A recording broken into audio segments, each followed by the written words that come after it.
বিচারের নামে যেন কোন নিরপরাধী বিডিআর সদস্য যেন কারাগারে পৌঁছে যেন মরে না যায়।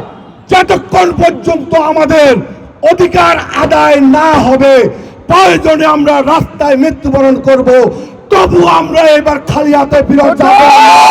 আমরা কোন প্রকার খুনির মুক্তি চাচ্ছি না।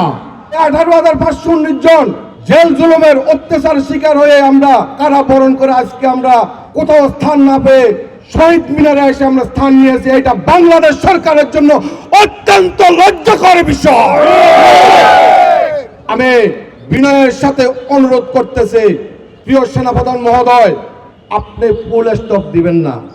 আপনার কাছে অনুরোধ করতেছি, আমরাও আপনার সৈনিক ছিলাম, আমরা আপনাদের কাছ থেকে প্রশিক্ষণ প্রাপ্ত, ওই প্রশিক্ষণকে আলোকিত করে বলবো আমরা আপনার সৈনিক। আর ওই সৈনিক হিসাবে আপনার কাছে আমরা দাবি করতেছি, আমাদের প্রতি সদয় হয়ে পূর্ণ তদন্তের মাধ্যমে আমাদের সকলকে 18,519 জনকে চাকরিতে পূর্ণ বহাল করুন এবং পূর্ণ তদন্তের মাধ্যমে আমাদের নিরপরাধ জেলবন্দি ভাইদেরকে আপনারা মুক্তি দিয়ে তাদের পরিবারের কাছে ফিরে যেতে সহযোগিতা করুন।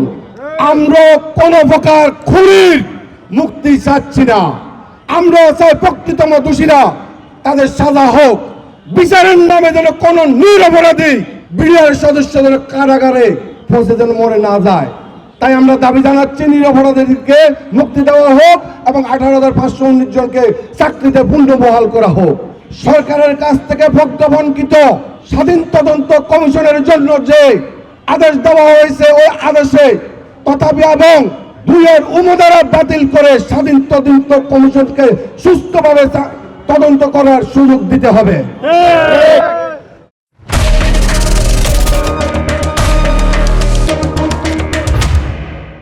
আমরা স্বরাষ্ট্র উপদেষ্টা মহোদয়ের সাথে গত ফেব্রুয়ারি মাসে আন্দোলনের পরে একটা সাক্ষাৎ গিয়েছিলাম। এই সাক্ষাতের পরে উনি আমাদেরকে বলেছেন, মার্চের 15 তারিখে আপনাদেরকে ইনশাআল্লাহ ভালো একটা খবর দিব। আলহামদুলিল্লাহ, আমাদেরকে ভালো একটা খবর দিয়েছে। কি জানেন? খবরটা হলো উনি দেখা করবেন বলে বলছেন, আমি অসুস্থ, আপনাদের সাথে দেখা করতে পারবো না। কি জন্য দেখা করতে পারবেন না? কার চাপে দেখা করতে পারবেন না? আপনি মিডিয়াতে এসে দয়া করে সাংবাদিক বিন্দু বাদের সামনে পরিষ্কার করেন, আপনার ভয় কোথায়? এসে সাক্ষাৎ না করেন তাহলে আমরা সকাল 11টায় এখানে স্পষ্টভাবে বলছে, আমরা প্রধান উপদেষ্টা যমুনা ভবন ঘেরাওয়ার উদ্দেশ্যে আমরা যাব।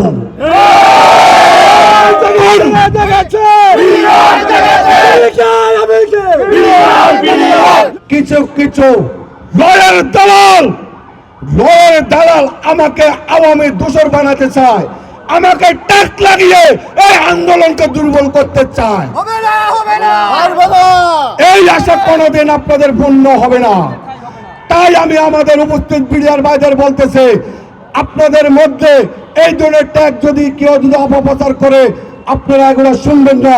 এবং যতক্ষণ পর্যন্ত আমাদের অধিকার আদায় না হবে, প্রয়োজনে আমরা রাস্তায় মৃত্যুবরণ করব, তবু আমরা এবার খালি হাতে ফিরে যাব।